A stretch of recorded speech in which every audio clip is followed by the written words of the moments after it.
We can see black holes, right? Well, if we have such amazing renderings of black holes, like the one shown in these photos, we must have at some point been able to see them. So did someone like this guy just look into a telescope, into space, and observe black holes such as this one? Before really taking a look at how we see black holes, we first sort of have to understand the components of black holes. This is a diagram that shows pretty much the main features of a black hole. At the center, you see that, well, there's a black hole. Emitting from what seems to be the center of the black hole are jets of light that are created when light travels past the event horizon at near the speed of light and is absorbed into the black hole. When light's absorbed into the black hole, its remaining few particles of light are emitted out in these jets.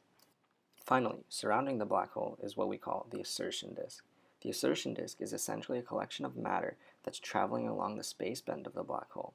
The majority of the light and radiation that's emitted from a black hole actually comes from the insertion disk. So if we have these detailed diagrams of black holes that pretty much show all the components and how they work, there must have been some point in history where we actually observed a black hole, right? This is where the misconception really takes ground, because we've actually technically never observed a black hole. Rather, through the study of X-ray binaries, such as the one on the screen now, we have discovered and observed the hot X-ray emitting insertion disks, but never the black hole itself. At this point in time, we actually can't observe black holes such as the ones in the diagrams or the artistic renditions.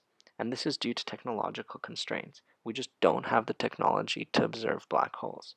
If we do one day develop the technology, it will surely provide great insights into the inner workings of our universe.